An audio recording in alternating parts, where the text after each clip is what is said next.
Olá, olá, muito boa noite. E vamos entrando aqui para logo receber o nosso convidado dessa noite, muito especial, que é o Décio Fábio Oliveira Júnior. Esse gigante das constelações vem hoje conversar um pouquinho com a gente sobre essa questão muito significativa, né, que é o grave problema social que a gente enfrenta, que é a reincidência no nosso país.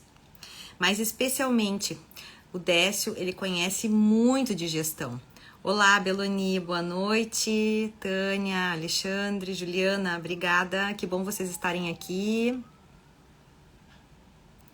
Que ótimo. De Passo Fundo, eu sei, Beloni. Que legal, hein?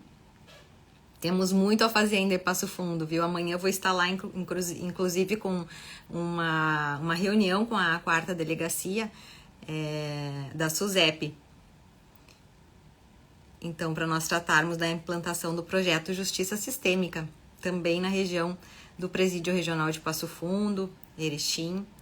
E estamos torcendo aí que dê tudo certo por lá também e ampliar esse movimento que já vem tendo resultados fantásticos aqui na região de Porto Alegre. Então, legal, né, Beloni? A gente tem resultados muito significativos aqui já, com os reeducandos da APAC, também com reeducandas da Madre Pelletier, que é a penitenciária feminina, também com reeducandos já de charqueadas, e também agora iniciando com as reeducandas de Guaíba. Lá nós temos cerca de 80 presas provisórias que têm interesse em participar dessa capacitação sistêmica. Então vamos indo para o mais e ampliando, né, cada vez mais a oportunidade para as pessoas que estão segregadas ter esse conhecimento que realmente é muito transformador de vidas, né? E hoje nós vamos estar aqui, como eu ia dizendo, então com o Décio. Ele realmente, eu chamo ele de monstro, ele é um gigante, né, das constelações no Brasil e fora do Brasil. E eu espero que vocês possam aproveitar. Quem não pode entrar agora, depois fica gravado, né, toda essa experiência que o Décio tem nessa área das constelações, nessa área da abordagem sistêmica, mas em especial da gestão de sistemas e de empresas, o que vem ao encontro da nossa implementação do projeto aqui no Rio Grande do Sul, através do projeto Justiça Sistêmica. Então, já estamos no horário aqui, vamos chamar o nosso convidado.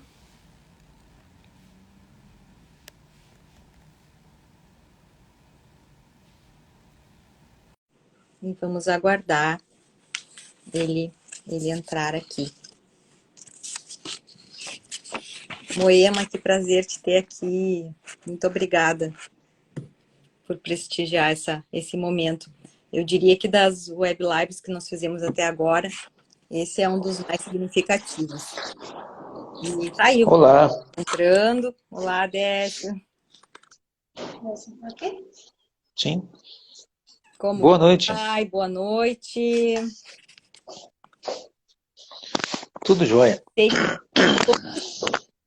não estamos talvez no mesmo fuso, então agradeço especialmente por isso, né, a tua disponibilidade de estar aqui com a gente. E É um prazer, minha querida. E é uma honra. Eu vou apresentando assim esse gigante das constelações, permita-me chamá-lo assim. É uma forma carinhosa, mas de muito reconhecimento, Décio, por tudo que você representa no pensamento sistêmico, né? Na abordagem que Bert Hellinger trouxe ao Brasil. Foi através de você. A gente sabe que você foi uma das pessoas, digamos assim, chaves nesse processo, Bert, para o Brasil. Então, desde logo, eu já te agradeço, digo que é uma honra imensa tê-lo aqui. Gratidão incrível, assim, de fato. E eu vou apresentar quem eu acho que a maioria já conhece, mas ele é graduado, ele é médico, para quem não sabe, pela Universidade Federal de Minas Gerais, pós-graduado em em cirurgia plástica, estudou hipnose, pós-graduação lato sensu em acupuntura, médico e cirurgião, e deixou a carreira, após 20 anos, né, para dirigir o Instituto de Desenvolvimento Sistêmico para a Vida, que é o IDESV, pelo qual ele entrou agora aqui, que é essa empresa dedicada à difusão, então, do pensamento sistêmico, e da editora Atman, que publicou já aí mais de 30 títulos ligados ao tema da abordagem sistêmica. E ainda ele se tornou especialista em abordagens altamente relevantes, né, para as organizações, com a teoria das restrições de Goldratt, teoria da complexidade de Jacques, abordagem fenomenológica de Bert Hellinger, que é a base da nossa aplicação sistêmica aqui no sistema penal e socioeducativo. E ele possui hoje uma empresa de consultoria especializada em gestão sistêmica. Vejam, essa gestão da complexidade com foco no capital humano. Além de Décio ter sido convidado, né, para participar de congressos internacionais, como Nova York, Chicago, e já também conduziu a gestão de grandes empresas como a Gerdau, e entre outras. Então, eu vou, se eu precisar ficar falando o currículo dele aqui, do Lattes dele, a gente vai ficar um tempão, né, Décio? Mas eu acho que a gente conseguiu, assim, dar uma ideia para quem tá te conhecendo agora, saber de toda essa tua história. E hoje o tema, né, é constelação familiar ou constelação sistêmica aplicada no sistema penal e socioeducativo. Eu quero registrar aqui que logo que eu sempre sonhei, né, desde antes mesmo da magistratura, eu sempre tenho a capacidade de transformação do ser humano, das pessoas. E depois que eu conheci, eu me dei insight, assim, que era por aí o caminho, sabe, da reeducação penal, ou pelo menos um dos caminhos mais acertados. E eu comecei a estudar muito sobre isso e, a partir das minhas formações, da pós-graduação em Direito Sistêmico, eu propus, né, ao corregedor, ao juiz corregedor, então, aqui em Porto Alegre, para nós fazermos um projeto piloto, inicialmente na APAC, que é uma associação que mantém apenados, outorga do próprio Estado, mas toda uma filosofia diferenciada. E a partir disso, eu chamei o Décio, né? Nós já conhecíamos através da Jaqueline, colega grosso que aplica já a aplicação sistêmica lá e o pensamento sistêmico há muito tempo no Tribunal do Mato Grosso. E através da Jaqueline, então, cheguei no Décio, né? Pudemos ter uma conversa com os colegas aqui do Rio Grande do Sul sobre toda essa implicação, né, na abordagem sistêmica no judiciário. Mas, como uma idealista ou sonhadora, talvez, muito embora a gente saiba entraves que existam de tudo que é novo, né? Ou quer dizer, novo para quem conhece, eu sempre digo novo para quem, né? Na verdade, é novo para quem está conhecendo agora. O sistêmico, a abordagem sistêmica, ela já vem de toda aliás, a fenomenologia sistêmica, ao qual Bert Hellinger teve influência toda, vem de estudos da psicanálise de mais de um século, né? Então, na verdade, não é nada de novo, mas para quem começou a aplicar agora e ver como aplicar, nessa nova era, digamos assim, de como olhar para o capital humano, parece novo. Mas então eu procurei o Décio, porque diante, assim, eu digo, dessa giganteza do conhecimento dele, eu queria saber qual que seria o pensamento dele com relação a essa aplicação no sistema penal. Porque hoje a reincidência no Brasil é um grave problema social. E nós estamos aqui para, quem sabe, né, chegarmos aí a uma ideia, pelo menos, inicial de que, se é verdade que a autorresponsabilidade traz uma possibilidade de solução, né, para o conflito do ajudado, e como trazer esse indivíduo, então, preso nas condições atuais que nós conhecemos do sistema penal, como trazer essas pessoas que estão no cárcere a essa tomada de consciência. Então, eu, conversando com o Décio, a gente acabou constelando esse tema, e eu sou muito grata por registrado aí na minha vida, com muito carinho, Décio, e te agradeço aí publicamente também por a tua disponibilidade. E a partir daí, como se o sistema, como se o campo desse força para a gente seguir. E eu tenho algumas perguntas dessas, assim, para te fazer, que eu fico, assim, ainda um pouco, digamos assim, me inquietam bastante. É desse aspecto, assim, Você acredita que é possível realmente, né, essa tomada de consciência por essa massa, né, de capital humano que nós temos nas condições que eles estão hoje? Bom, como médico, eu não poderia opinar de maneira diversa. Se nós não acreditamos no ser humano, nós vamos acreditar em quê?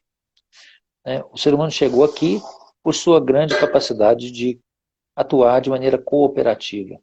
Se nós observarmos o ser humano em seu estado mais rude, né, ou natural, como a gente observa às vezes em tribos muito primitivas que ainda vivem em lugares muito distantes, muito ermos. Tomamos aqui, por exemplo, os Yanomami, ou em algumas tribos que ainda vivem no interior de florestas africanas, nós vamos observar que o ser humano consegue conviver nesse ambiente inóspito e só consegue sobreviver por causa da nossa capacidade ímpar de cooperarmos uns com os outros. Então, dentro disso, eu acho que a natureza humana ela está bem dentro daquilo que o Rousseau falou lá atrás, né? E que muitas vezes talvez seja desvirtuado como uma interpretação limitada quando a gente diz que o ser humano é sempre bom. O problema aí é que é bom, né? Eu estava numa discussão outro dia com um advogado e ele falando que ele só defende pessoas que sofrem juros abusivos de instituições financeiras, que ele jamais trabalharia para cobrar uma dívida a favor do banco. E aí eu disse para ele, bom, então o certo seria a gente acabar com os bancos, a vida talvez seja melhor se a gente não tivesse banco nenhum. Ele ficou assim, né? Então eu disse para ele, olha, se nós não tivéssemos banco, teria pessoas que nunca iam, por exemplo, ter uma casa, porque sem financiamento esse cara nunca ia conseguir. Ele ia pagar aluguel a vida inteira e nunca ia ter o apartamento dele. Ele ficou assim no meio do caminho e falou, então o que a gente faz? Eu falei assim, a gente precisa encontrar um jeito de ter uma postura equilibrada. Ou seja, é, é errado que um banco tenha uma postura abusiva contra os seus clientes, mas também é errado que os clientes que tomam um empréstimo não pagam o banco, porque isso também afeta a capacidade do banco de dar empréstimo a outras pessoas que poderiam receber esse empréstimo. Então, nossa tarefa é encontrar uma posição equilibrada. E, como tal, ao longo da história da humanidade, se desenvolveu o que a gente chama de direito natural, né? As regras que fizeram ao longo do tempo que a sociedade fosse aprendendo a conviver de uma maneira mais harmônica e menos conflituosa. Então surgiram os sistemas legais em todas as esferas, direito civil, direito penal, etc, etc. Direito internacional, né? O surgimento dessas normas são a prova viva de que os seres humanos estão melhores agora do que a gente estava há 5.000 anos atrás, tá certo? Basta você pegar o primeiro Código Civil que existe, que é o Código, né, de Hammurabi, que ficava na porta, né, da cidade, tinha aquelas leis lá, e lá um dos pontos centrais do Código de Hammurabi é a pena de talião, né? Olho por olho, dente por dente. Quando nós temos um sistema que já não é tão olho, dente por dente assim, é a prova de que nós evoluímos, tá certo? Então, eu acredito sim que o ser humano tem saída. Então, vamos lá, como é que isso funciona? A gente tem uma norma e as pessoas às vezes rompem com essa norma, não cumprem o que elas deveriam cumprir, né, dentro da norma social. Elas fazem coisas que estão fora da prescrição legal, né, da lei, etc. E quando acontece isso, a lei estabelece uma punição para essa pessoa, para que a pessoa realmente tenha consequência. Porque se você tem uma lei e não tem consequência, as pessoas desrespeitam a lei e não acontece nada. Então é a mesma coisa que não ter lei. Mas o problema, a partir daí, é que muitas pessoas pensam que simplesmente a mera punição vai restituir o sistema social de volta para a ordem necessária. Então eu pergunto, se você pega um sujeito que roubou e prende ele durante 15 anos e depois devolve ele, 15 anos depois, resolveu tudo. Quando eu falo isso, muitas pessoas ficam indignadas e elas acham que eu estou dizendo o seguinte, que então as pessoas não têm que ter punição nenhuma. Eu não estou falando isso. Eu só estou dizendo que simplesmente punir o sujeito resolve. E se nós olharmos para isso de uma maneira bem simples, nós vamos ver que não resolve. Então, a punição ou a consequência penal, ela é uma necessidade, né, imperiosa do sistema social, mas ela não é a solução em si. Tem que acontecer alguma outra coisa depois desse processo que a gente chamaria de reeducação ou reinserção social. O grande problema é que, na maioria das vezes, principalmente aqui no Brasil e também em outros países do mundo, o processo penal ele termina na prisão. Ou seja, você pegou o cara, prendeu, pôs lá dentro da prisão, acabou. Agora não tem que fazer mais nada, agora espera ele cumprir aquela pena e depois devolve ele de qualquer maneira de novo para a sociedade. Bom, isso é desconsiderar que esse indivíduo violou, vamos dizer assim, a lei social por uma razão. Ele não acordou de manhã e simplesmente decidiu fazê-lo. E, de regra, existe uma série de determinantes psicológicos, sociais, econômicos, etc., que levam a pessoa a agir dessa forma. Então, se nós não levarmos isso em consideração, nós estamos tratando as pessoas, como diz no direito, né? A gente fala assim, a pior coisa mais injusta que existe é tratar de forma iguais, né, e os desiguais. Então, nós estamos tratando igualmente duas pessoas que nascem de backgrounds muito diferentes. Então, o que eu acredito que precisa ser feito é uma tomada de consciência de todas as esferas sociais, no sentido de que o processo de punição penal ele é apenas o começo vamos dizer assim, de uma reordenação social. Identificar a pessoa que fez uma bobagem legal e puni-la é apenas o começo do processo e não o fim do processo. Então, se nós entendermos isso, nós vamos também perceber que existe uma tendência, e eu gostaria de falar sobre essa tendência, porque ela é uma das grandes dinâmicas que nós observamos no dia a dia e que, via de regra, prende as pessoas no mesmo lugar. Vou explicar isso. Quando nós nos deparamos com uma circunstância onde nós fazemos uma coisa ruim, não precisa ser uma coisa legal. Por exemplo, eu sou desagradável contigo, né? Ou sinto que eu não deveria ter tratado mal o meu pai ou minha mãe, desrespeitado eles de alguma forma. O que acontece naturalmente conosco? Talvez não naquele momento, mas mais tarde, quando a gente deita a cabeça no travesseiro, a gente pensa, reflete, e fala assim, ai, Deus, que bosta, que merda, que cagada que eu fiz. Né? É E aí bem. eu penso, é, Depois para correr atrás. então eu penso que eu quero resolver aquela situação. Porque foi no calor do momento que eu falei aquilo, etc. Então, isso significa que nós, por força do princípio de reciprocidade, que é um princípio sistêmico do equilíbrio, né, que é uma das leis que o Beto identificou, nós temos uma tendência de tentar equilibrar aquilo que a gente faz. Então, quando a gente prejudica uma pessoa, a gente tem uma tendência de também prejudicar a gente mesmo. É o que a gente chama de expiação. Né? A gente quer buscar uma solução para aquilo. E só tem dois caminhos.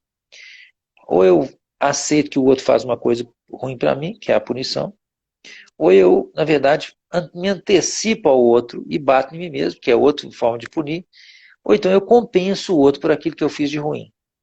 O problema é que o processo de compensação, ele envolve uma série de etapas que são lentas e às vezes difíceis. Por exemplo, eu fiz uma coisa ruim para você, então agora eu chego até você e digo, olha, eu sinto muito que eu fiz isso para você, e eu estou disposto a compensá-la por isso de ruim que eu fiz. Talvez um desagravo público, talvez eu te mando lá uns bombons lá para sua casa, né? Até que eu sinta que você aceitou a minha compensação e está de boa comigo novamente. Esse processo envolve a tomada de consciência do que foi feito de errado. Segundo, a disposição minha de compensar. Terceiro, a informação que eu dou para você de que eu estou disposto a compensar. Quarto, a sua disposição de aceitar a compensação. E quinto, finalmente a compensação e o equilíbrio novamente. Esse processo é lento e não é muito natural, tá? Porque muitas vezes eu vi que a pessoa, na verdade, do outro lado, não quer a compensação. Você fala, não, nunca mais quer ver sua cara nem pintada de ouro, você foi grosseiro comigo, e pronto, né? Então, muitas vezes o processo de compensação, ele dá ensejo há uma espécie de bloqueio, onde a pessoa sente que ela nunca vai conseguir restabelecer novamente a relação. E muitas vezes se dá porque aquele que foi ofendido se sente muito superior a quem o ofendeu.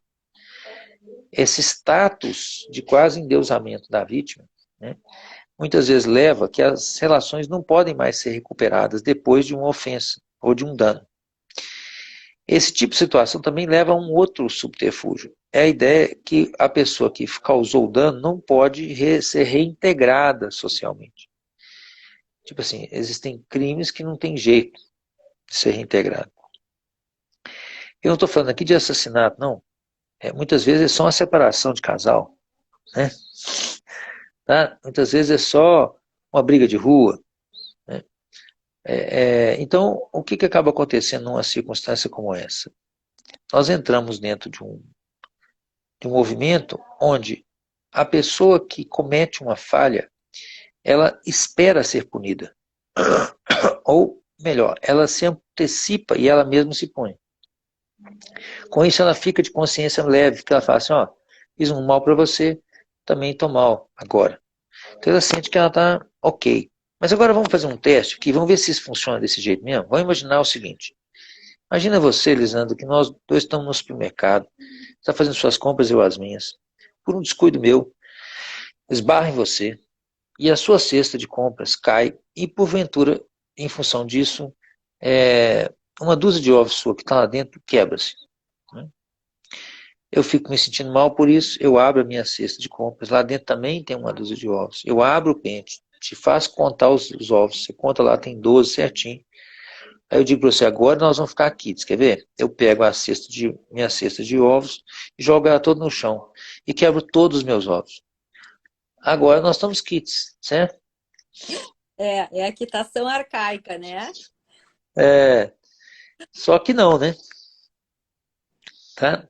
Na verdade, eu não consegui compensar você, mas por fazer dessa forma, eu me sinto de consciência leve.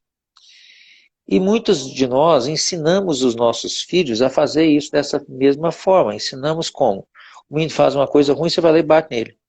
Bom, se você bateu, acabou, né? Ele já está pronto. Agora ele não tem que consertar, não tem que aprender nada, não tem que corrigir a atitude dele, é só fazer uma cagada e apanhar, e pronto. Só que não.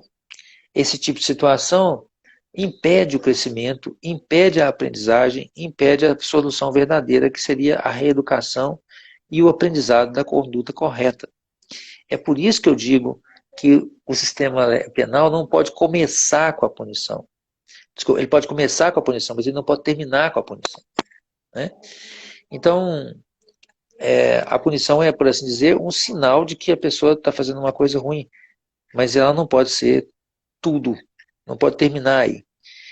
E é exatamente porque eu acredito que dá para fazer alguma coisa a mais, que eu confio que as pessoas mudam, que eu acredito que se a gente ensinar as pessoas que elas podem aprender a partir desse movimento, nós teremos um outro movimento.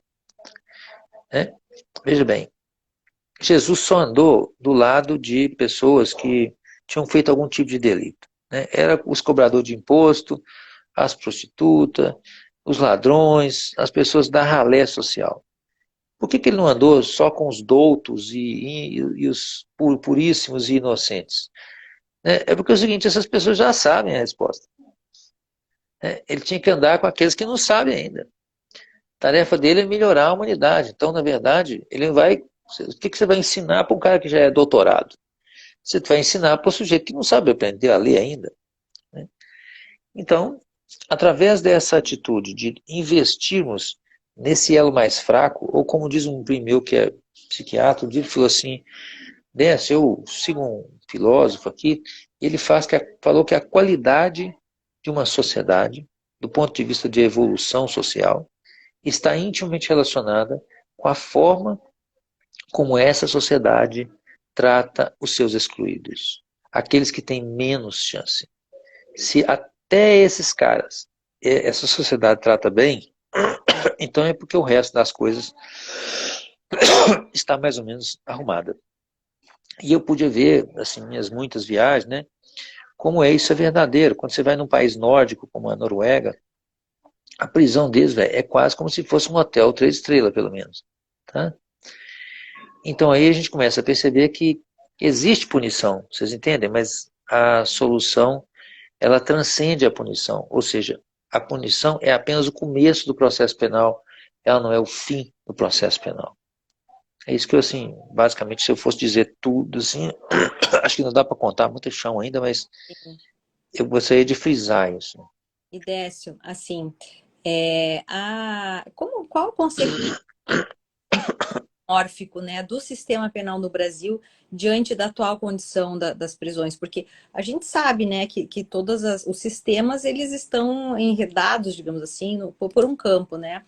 Essa mentalidade que ainda nós temos aqui, que obviamente a gente sabe que em alguns estados está em evolução, mas esse campo, né, que na verdade o que a gente vê ali, né? Por exemplo, aqui no Rio Grande do Sul, hoje nós temos um número de 42 mil presos, né? No Brasil são mais 700 mil. E a regra não é a regra da APAC, que é onde eu iniciei o trabalho da aplicação do pensamento sistêmico, com base nas constelações de Bert Hellinger, com os presos, em que eles já vêm numa filosofia toda, digamos assim, sedimentada e consolidada, para estarem realmente nesse caminho da tomada. Mas quando eu falo dessas outras cadeias, tá, públicas, a gente verifica lá. Eu tenho, por exemplo, contato com a galeria das transexuais ali em Charqueadas, por exemplo, né? E é um drama, na verdade, porque elas estão numa galeria, né? Com outros inúmeros presos ali. E querendo ou não, o sistema ainda é falha e elas continuam ali dentro repetindo o que elas estavam fazendo lá fora, ou seja, uso de drogas, prostituição. Pelo menos isso, né? Então, eu fico imaginando assim, nós iniciamos um trabalho também lá, né? Justamente com essa ideia de vamos levar o conhecimento de algo diferente, vamos levar o conhecimento dessa visão e como que dentro dessas ordens, que Bert Hellinger muito bem consolidou de uma forma incrível, a meu ver, inclusive, eu digo que é uma forma muito mágica no sentido de que, poxa, ele conseguiu consolidar em 4 ordens, 3, 4 ordens, todo o estudo de uma psicanálise aí de 100 anos, né? E eu diria que a maior dificuldade que a gente tem é que o próprio sistema não organiza de forma a, digamos assim, apoiar, né, as práticas que vêm. Por quê? Porque aí falta gente, falta o local adequado, porque aí falta. Não obstante isso, apesar de de tudo isso que falta, e voltando lá para a pergunta inicial para ti, se você acreditaria que existiria a possibilidade, sim, de uma ajuda de tomada de consciência, e eu te digo que sim, né, através da minha experiência, das minhas evidências com essas pessoas que estão segregadas, né, porque quando a gente traz ao conhecimento, desde que elas estejam, obviamente, num nível de consciência, digamos, uma capacidade civil, né, que não estão sob efeito de droga ou tudo mais, elas conseguem se entender e o nível em que elas entram no campo e conseguem fazer a tomada de consciência, né, é impressionante. Inclusive, só para te ter ideia, num relato de uma das presas, que aconteceu um movimento e que ela aplicou uma constelação na colega. Então, vejam só. E o relato delas, da colega, que ela se sentiu melhor. Então, vejam, a apreensão, a capacidade de apreensão, nós estando numa condição de capacidade intelectual, digamos assim, emocional e psicológica prejudicada, justamente em razão do alto índice de uso de consumo de drogas e medicamentos, né? Elas passam praticamente medicadas o tempo todo lá dentro, inclusive. Ainda assim, Décio, e todos que estão me ouvindo aqui, eu digo que é uma grande a dor, na verdade, aquela dor de querer ajudar e ver o quanto é impotente, o quanto a capacidade humana, ainda que por degradada que esteja, quando você acende uma pequena luz, ela responde essa luz. E olha no nível que chega, de numa confusão na galeria, uma delas, que é mais atenta, líder lá, disse, doutor, eu apliquei a constelação nela. E a fulana ali diz e ela falando para outra contar para mim, né? Diz aí para a doutora como é que tu se sentiu, se não se sentiu melhor. Se sentiu melhor. Então, sim, sim, sim, as evidências mostram a experiência, mesmo este grau. E aí que eu quero entrar no ponto dessa que me angustia demais, porque tanto a sociedade como o próprio sistema, como a própria instituição penal, não acredita na recuperação. Não acredita na capacidade dessas pessoas absorverem novos conteúdos e sim despertarem para nova consciência. E eu digo que a minha experiência é de, mesmo nessas condições, é possível e acontece. Mesmo nessas Tá, vamos lá. Vamos lá. O grande problema aí é que para existir transformação tem que haver uma nova oportunidade, né? Então imagine o que acontece quando uma criança, por exemplo, é pequenininha e ela rouba o brinquedo do coleguinha, né? Então, se nós agora acreditamos que uma criança de 2 anos que rouba o brinquedo do coleguinha é um ladrão inconfessavelmente intratável, vamos dizer assim, irreparável e ponto, se nós acreditamos isso, nós vamos começar a tratar essa criança como tal. E isso cria uma rotulação que gera um movimento que a gente chama de profecia autorrealizável. Vou dar uma comparação assim. Quando eu era menino, né, embora minha mãe seja professora de artes, eu sempre detestei artes. Porque artes, educação artística, quando eu era pequeno, era dar, por exemplo, um papel com um desenho e obrigar a gente a colorir durante a aula. E eu achava aquilo extremamente enfadonho e tedioso. Então, eu detestava a aula de educação artística. Achava aquilo uma bobagem. Lógico, quando eu tinha 7, 8, sei lá, 9 anos, eu ia fazer o que toda criança que está entediada faz, né? Ia fazer bagunça. Então, naturalmente, na saída da aula, assim, quando tocava a sineta e trocava o professor, a professora de artes se encontrava com a próxima professora, que muitas vezes era a professora de matemática. Eu adorava matemática. Então, ela encontrava com a professora de matemática e falava assim, tá vendo aqui a branquinha ali, ó? Aquilo é o capeta. Né? E aí, a professora de matemática, eu já entrava com um rótulo pregado na testa, tá certo? Escrito, capeta. Com isso, a professora de matemática ficava hostil comigo.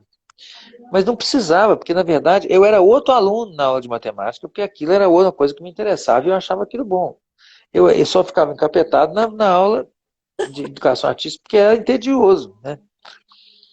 Então, o que acaba acontecendo em situações desse tipo é que ao rotularmos a pessoa, nós começamos a tratá-la como se ela tivesse uma espécie de característica imutável. E, na verdade, o comportamento do ser humano é altamente dependente do contexto. Então, se eu começar a tratar uma pessoa como ladra, ela vai se comportar como ladra, porque mesmo quando ela deixa de se comportar como ladra, e eu continuo tratando ela como ladra, tipo assim, ela tem um peso de continuar a se comportar, vamos dizer assim, bem, mas não tem a recompensa correspondente. Então, o que acaba acontecendo é que essa pessoa não tem uma outra oportunidade, porque nós já etiquetamos essa pessoa como uma pessoa sem saída. Eu tive uma experiência muito emocionante há alguns anos atrás, quando eu estava fazendo uma consultoria para uma grande rede de supermercados há algum tempo, e aconteceu que o diretor de RH me contou um caso muito interessante. Ele disse o seguinte, que nessa rede de supermercado, eles sempre faziam uma série de testes, né? Tipo um screening, para permitir que a pessoa entrava ou não entrava dentro da empresa. E um desses testes era referente à ficha de antecedentes criminais. Especialmente num certo setor da companhia, onde se vendia eletrônicos e produtos de alto valor agregado, eles eram muito sensíveis porque assim, o cara podia fazer um estrago, né? Assim, se ele roubasse aquilo ali, ele roubava um dinheirão. E um dia essa empresa sofreu um grande roubo, ou pelo menos uma tentativa de roubo, né? Muito grande. E acabou que, por uma sorte lá e tal, os sistemas de alarme que os ladrões tentaram cortar, eles acabaram sendo acionados de qualquer forma, a polícia chegou, etc. E os ladrões fugiram. Mas aí houve toda uma investigação da polícia, e da empresa em questão para tentar descobrir como é que os ladrões tinham conseguido certas informações, etc. E havia uma forte evidência de que havia uma espécie de informante interno. Então eles fizeram todo um re-screening de todos os funcionários para tentar achar quem poderia ser esse informante. E não acharam ninguém que tivesse, assim, provavelmente ligado ao crime, exceto um cara que tinha a ficha suja. Né? E aí, depois de investigar esse cara, chegaram à conclusão que ele tinha um álibi completo, que ele não podia ser o cara, ele não podia estar envolvido de jeito nenhum, porque não era o turno dele, ele não sabia nada daquele setor, não tinha chance. Mas, de qualquer forma, Tinha ficha. o diretor de, o diretor de RH, entretanto, ficou encabulado porque esse homem já estava há mais de 20 anos na companhia e a data dos antecedentes criminais dele ultrapassava esse período. Ou seja, lá atrás, esse homem tinha conseguido entrar com antecedente positivo e eles não tinham pego no processo seletivo. Então ele chamou o cara para conversar e falou: olha, queria te informar que houve um roubo aqui e você chegou a ser suspeito por causa do fato de você ter a ficha criminal, mas pode ficar tranquilo que nós já entendemos aqui que você não tem nada a ver com isso, mas só queria saber uma coisa, como é que foi isso? Você entrou aqui dentro com uma ficha criminal positiva? Ele falou: entrei, seu fulano, entrei sim. E quando eu entrei, vocês me admitiram, eu já tinha cometido vários crimes. E eu pensei comigo que essa era uma chance única na minha vida de endireitar minhas coisas e parar de me envolver novamente com o mundo do crime. Pensei que era um sinal de Deus que eu tinha conseguido finalmente uma chance num bom emprego, numa boa empresa, que tinha muitos benefícios, que me tratava com dignidade, que não me segregou em nenhum sentido. Mesmo que eu soubesse que provavelmente isso era porque eles não sabiam da minha ficha criminal, eu tratei de me comportar como alguém acima de qualquer suspeita a partir desse momento e nunca mais tive nenhum problema com a lei e nunca mais tive problema nenhum dessa natureza. Eu agradeço muito que os senhores erraram quando foram me contratar, porque isso foi a chance que eu tive de endireitar a minha vida. Né? Olha só. Então, a minha resposta à tua indagação é o seguinte: grande parte do comportamento das pessoas se deve ao seu background familiar, à sua história anterior, claro. Mas também muito da continuidade do comportamento das pessoas tem a ver com a forma como nós olhamos para elas, rotulamos essas pessoas e tratamos elas de acordo com esses rótulos. E isso serve para tudo. Se uma pessoa, sei lá, tem um bom currículo, a gente trata ela de acordo, mas também se a pessoa tem um mau currículo, a gente carimba ele, né? Igual o professor de arte fazia comigo lá, a coisa, né, capeta. E eu tinha uma extrema dificuldade de vencer o preconceito da professora de matemática. Eu tinha que ter uma performance muito boa para ela poder olhar para mim com carinho novamente e achar que eu não era exatamente aquele branquinho capetado que a professora de arte dizia que eu era. Felizmente eu tive essa sorte, mas muitas pessoas não têm. Elas recebem esse rótulo e agora elas carregam esse rótulo. É. E esse rótulo funciona como uma profecia autorrealizável. Eu trato você como se você tivesse um bom comportamento, você acaba se vendo numa situação onde nenhuma alternativa de comportamento que você faça é reconhecida. Porque quando você não comporta mal, eu falo assim, ela está tentando me enganar, mas ela na verdade é uma pessoa ruim. E aí, nós nunca damos a essa pessoa uma nova chance. E isso cria um ciclo vicioso que a pessoa não consegue sair desse movimento. São Né? Basicamente é isso. são dois aspectos, né? Acho que um é o social, realmente, de a sociedade se unir e olhar para o lugar, ou seja, sim, pesos importam. E ter eu vejo vocês. Porque, na verdade, eles são excluídos, obviamente, por resposta à sociedade, pela segregação, ok. Mas o fato é, eles retornarão, né? E retornarão como? De que forma?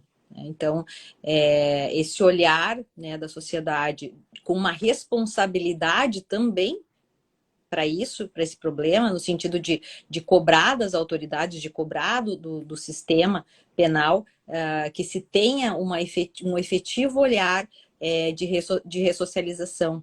E isso é o lado social, né? Da mudança, então, de paradigma social que a gente tem que ter.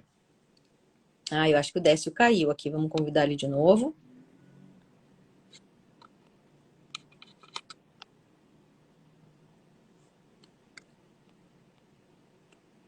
Vamos convidá-lo aqui. Talvez seja a internet dele. Vamos aguardar um pouquinho.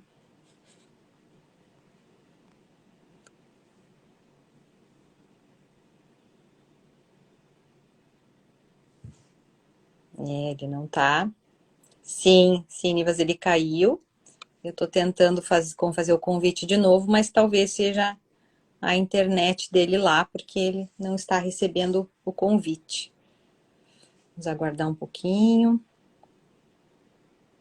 Ver se ele consegue restabelecer a internet.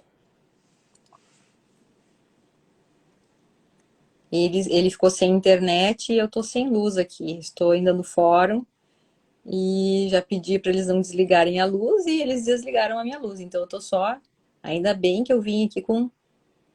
aqui tem uma resposta que não está conseguindo participar. Deixa eu ver se eu consigo chamar aqui pelo pessoal dele.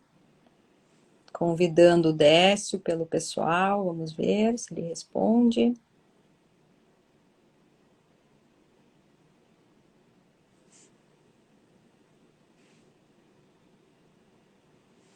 Convidamos novamente.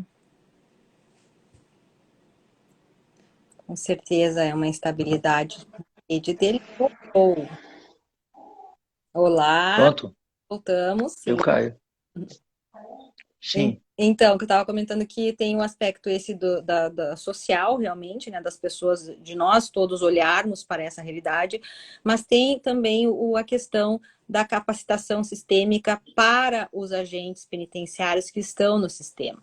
E o relato que nós temos, por isso que as coisas precisam andar juntas, então em nível realmente institucional, né, ou seja, o executivo que tem a detenção da segregação.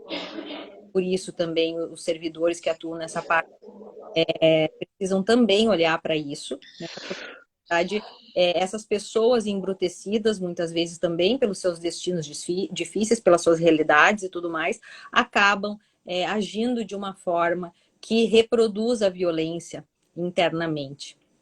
Então, eu queria saber dessa, assim, como é que tu vê essa questão assim, enquanto instituição, tá? Por exemplo, aqui no Rio Grande do Sul nós temos a Secretaria de Justiça do Sistemas Penal Socioeducativo. Seria uma intervenção de ajuda inadequada por parte da instituição se ela exigisse ou implementasse a capacitação sistêmica como algo disciplinar ou como algo interdisciplinar, como parte realmente do treinamento desses profissionais?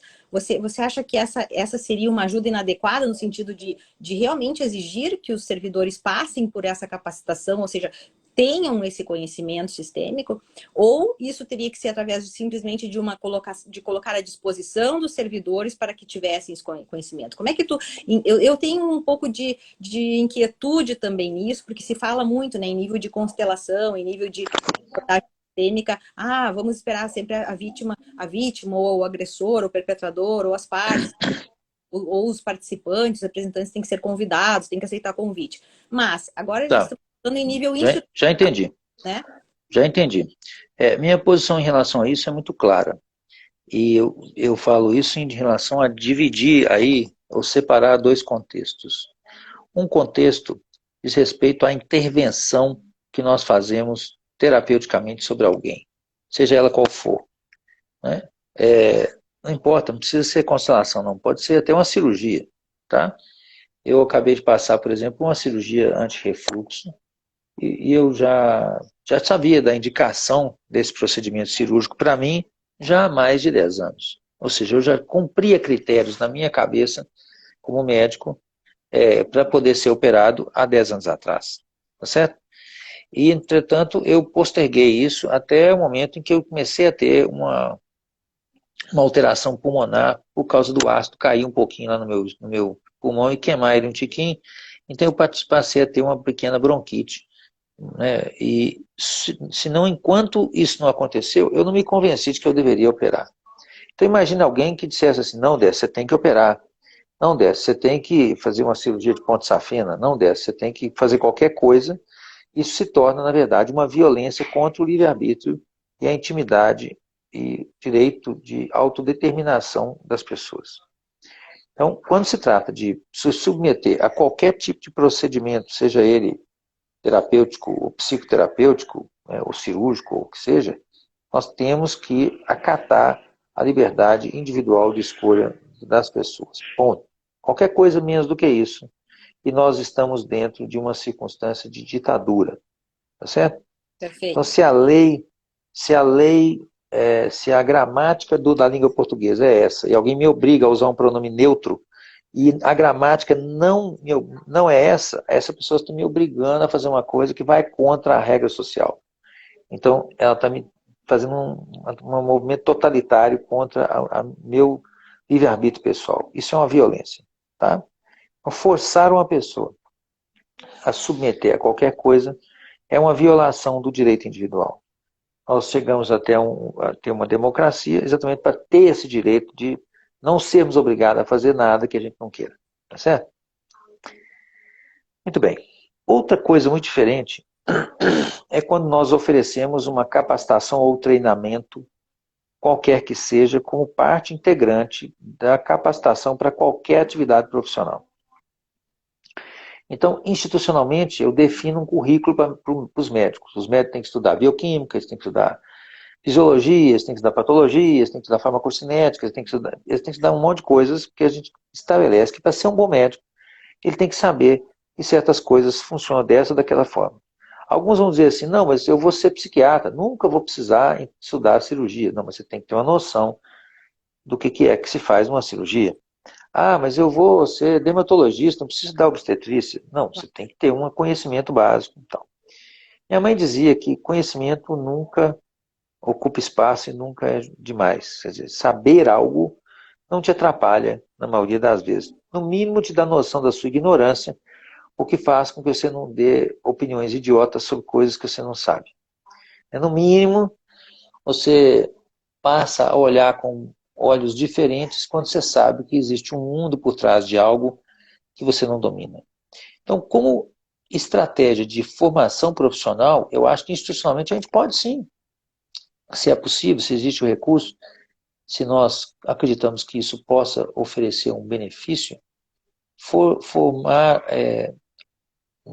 na grade, né, de capacitação dos funcionários os mesmos numa abordagem sistêmica. Porque eles têm a opção de usar ou não usar, assim como eu tenho a opção de ser médico e fazer dermatologia e nunca olhar mais para a área da obstetrícia. Tá certo? Acho que isso não viola de jeito nenhum os princípios da ajuda. Se essa pessoa vai agora usar ou não usar esse conhecimento, aí sim pertence ao livre-arbítrio dela sobre a melhor forma discricionária de exercer o seu trabalho. Mas saber, eu acho que não tem problema nenhum. A instituição, digamos assim, entre aspas, né, fomentar que os funcionários tenham acesso a esse tipo E eu quero te de contar, formação. eu quero registrar aqui, Décio, assim que, na verdade, esse processo a gente faz aqui, né, de capacitação sistêmica, então, para os servidores, agentes penitenciários e colaboradores e equipe técnica da Secretaria de Justiça. E eu posso te contar o relato de uma das presas, né, lá da penitenciária de Guaíba, é uma penitenciária feminina que hoje possui quase 200 presas, né? E numa conversa com uma delas, ela falou: nossa, as agentes aqui, elas estão até mais brincalhonas com nós.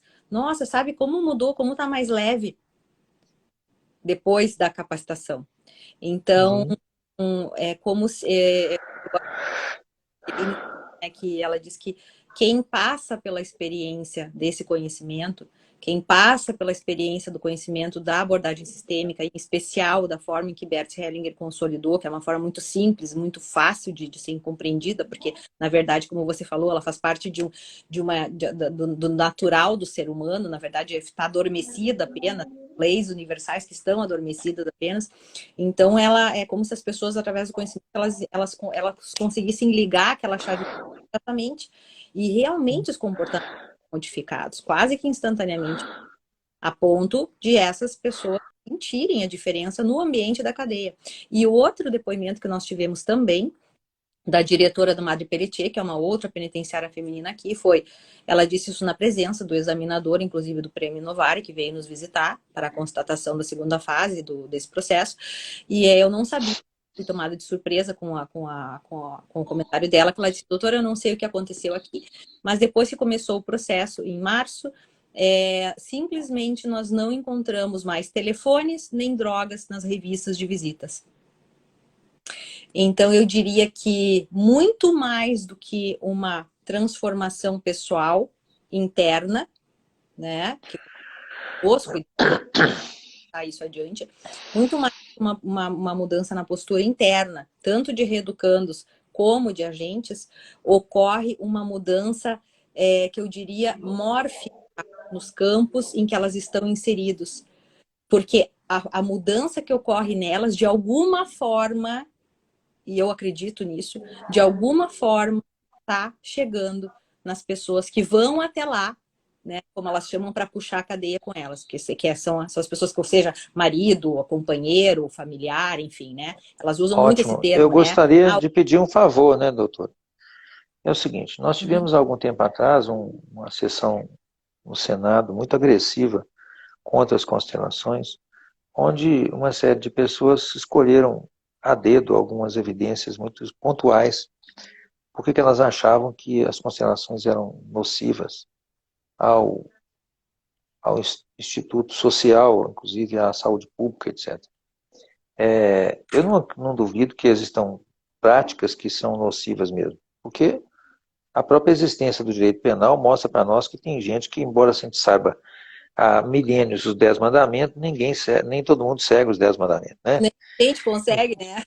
É, então, quer dizer, a existência de práticas de baixa qualidade ou mesmo contraditórias ao interesse comum, para mim não é nenhuma novidade. Em todas as áreas existem falhas Sim, e mal mas, nas aplicações. mas a falta, como nós, vamos dizer assim, trabalhamos com um princípio, com uma metodologia muito nova, que tem talvez o que, 40 anos, né, de prática internacional, nós estamos realmente sujeitos a uma interpretação, muitas vezes, inadequada da prática, porque as pessoas praticam ela com baixo nível de qualidade, ou mesmo contrário aos princípios propostos, né? Então, eu gostaria de pedir um favor, pelo amor de Deus, publica esses números, publica esses relatos, né? Faz com que esses relatos, esses números, esses achados, mesmo que empíricos, eles possam trazer à luz o fato de que quando a gente faz uma capacitação, e eu duvido que alguém vai se opor a gente gastar o tempo das pessoas, porque muitas dessas capacitações, inclusive, são feitas sem custo adicional para o Estado nenhum, né? Quando nós oferecemos isso como se fosse um bônus para as pessoas que estão ali no serviço público, e nós obtemos um efeito positivo, isso também tinha que ser contado, né? E não apenas quando anedoticamente surgem relatos negativos. Porque na minha experiência, com 22 anos de prática com isso, e talvez eu deva ter 3.000 alunos formados na nossa escola, né, de constelações, e eu não sei dizer quantos clientes que eu atendi ao longo desses 22 anos, a minha prática é vamos dizer assim, de um nível de bons resultados assustadoramente alto. E quando alguém vem dizer que não, que simplesmente pelo fato da gente não dar conta de explicar como é que esse efeito é obtido, então isso invalida a prática como um todo, Eu pergunto, e a psicanálise que tem mais de 100 anos, que não, que, né, que está aí e não explicaram ainda, não é validada cientificamente, quer dizer que nesses 100 anos, todas as pessoas que fizeram psicanálise, todas foram prejudicadas pela psicanálise? Acho muito difícil. E como explicar a consciência coletiva? Como explicar o fenômeno através de uma pesquisa científica dura? Como eu vou explicar, se não através de um depoimento e colher dados? Não, não, não, não, calma, né? O problema é o seguinte, é que nós não precisamos explicar. Nós só precisamos mostrar os resultados. Que fomos todos. Eu vou dar um exemplo, né? Assim, ó, a aspirina foi desenvolvida no início do século XX. A aspirina, o ácido fluoxetil salicílico, foi extraído da casca do salgueiro, lá no início do século XX, e depois a Bayer, né, que foi a grande companhia que difundiu esse remédio, vamos dizer, popularizou o uso da aspirina pelo mundo inteiro. Só nos anos 80 é que a ciência conseguiu descobrir qual era o mecanismo pelo qual a aspirina produzia todos aqueles efeitos, baixar a febre, reduzir a inflamação, reduzir a agregação plaquetária, etc., com a descoberta de uma série de compostos chamados ácidos graxos essenciais, e somente nos anos 80 que nós descobrimos como é que ela funcionava.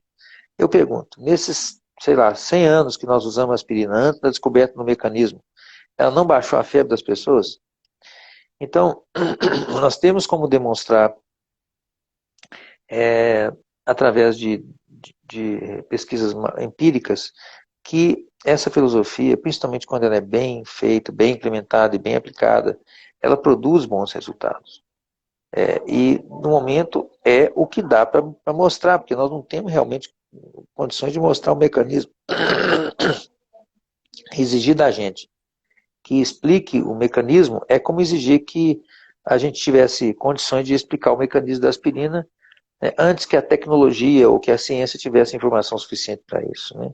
Exato. Então, o ponto aqui é, por gentileza, eu estou te pedindo aqui, sinceramente, pessoalmente, publica os dados, publica os relatos, publica os números, faz o mundo saber, porque eu sei que você tem os números muito bons, né? E você tem uma experiência muito boa aí. O seu programa é muito bem conduzido, os profissionais que estão aí, a Renate Miller, o Bauer, são pessoas que são muito responsáveis e fazem aquilo com amor e com dedicação e com um alto nível técnico. Então, o mundo tem que saber desses números, né? As pessoas têm que saber que dá para obter bons resultados. Saberá, estamos vinculados, né, à pesquisa aí da Universidade Federal do Mato Grosso, e assim que nos for autorizado, então, a publicação de dados, né, por parte da equipe de comissão de ética, vamos fazê-lo sim. Muito seguros dessa aplicação, Décio. E eu vou terminar aqui, finalizando antes da tua mensagem final aqui para quem nos escuta. Eu sei que você está recém num pós-operatório, precisa descansar, não pode também se exceder muito aí na fala. Mas eu vou terminar apenas aqui com um depoimento de um dos reeducandos da PAC. Entre muitos, iniciaram 40 homens, terminamos agora com 36, mais ou menos, que há sempre os egressos nesse período. Mas um rapaz de 25 anos, preso por tráfico de drogas, ele chegou no final que a gente faz, então, questionário, aplicação dos questionários, e eu sempre faço um convite, se quiserem responder, né? E ele disse, doutora, eu vou responder, sabe por quê? Porque eu quero que isso continue para outras pessoas. Porque a minha vida inteira eu só tive perguntas na minha cabeça. Por que que eu vim de um sistema de uma família tão violenta, de tanta violência? E hoje, depois do Dr. Bauer, porque foi o Bauer que fez a aplicação toda do programa que a gente montou lá, né? Eu, eventualmente, faço a substituição deles, fico meio de step, assim, né? Quando não posso dar conta de tudo, mas depois do Dr. Bauer, eu descobri. E agora eu sei que eu sou o primeiro a dar o passo necessário para acabar com o padrão de violência da minha família. Então, vejam, é um apenado que mal tem o ensino Lindo, médio, né? né? Lindo. E ele diz assim, hoje eu vejo, eu faço terapia há 8 anos, conheço muitas pessoas que fazem terapia há anos, e eu nunca vi uma pessoa com essa lucidez de dizer, hoje eu sei que eu tenho que dar o primeiro passo para mudar o padrão vicioso de violência na minha família. E eu vou fazer isso e vou ensinar para os meus filhos. E um outro senhor de 65 anos de idade, que está há 20 no sistema prisional, está para sair, falou: doutora, eu achei que a minha vida tinha chegado no fim da linha e hoje eu vejo que a minha vida, a recém está no início da linha. São esses depoimentos, né, que nos fazem pedir para quem vem fazer a crítica que faça uma crítica hermenêutica responsável, que faça uma análise de crítica hermenêutica responsável, como você falou, a partir do estudo e do conhecimento do que é possível a partir de uma aplicação saudável, correta e responsável. Eu quero agradecer muito, muito, Décio, sim, é uma honra tê-lo aqui, especialmente aí no teu período de recuperação ainda. A honra é minha, querida. E deixo essa Tá? palavra final aí para todo mundo que nos acompanhou até agora. Agradeço a todos a participação aqui. Bom, eu quero agradecer muito a oportunidade. Sei que nós estamos aqui numa sequência de lives que você fez com uma série de pessoas em cima de trazer ao público que nos assiste aqui o melhor, ou vamos dizer assim, uma amostragem o mais variada possível e representativa do que há de melhor da experiência em relação à aplicação da metodologia sistêmica para dentro do sistema prisional. Sei que em conversas informais, né, a gente tem já uma noção do impacto extremamente positivo do programa que vocês têm conduzido aí no Sul. Gostaria de ver a oportunidade de que esse programa se reproduzisse em outras unidades, porque assim como esse apenado disse que ele deu o primeiro passo para mudar um padrão de violência na família dele, eu acho que é um compromisso de todos nós, em maior ou menor grau, dar o primeiro passo para tornar o dia de amanhã e o futuro mais leve para aqueles que vêm em seguida de nós. Nietzsche dizia, ou filhos ou livros, né? Quer dizer, nós temos que contribuir para o futuro, ou construindo as pessoas que vêm a seguir através dos filhos, ou construindo um conhecimento e uma postura diferenciada, melhor, para que o mundo possa ter um futuro mais leve. Nós estamos num momento muito desafiador. Essa é a primeira geração em centenas de anos onde os filhos são mais pobres, menos aquinhoados do ponto de vista de conhecimento do que a geração anterior.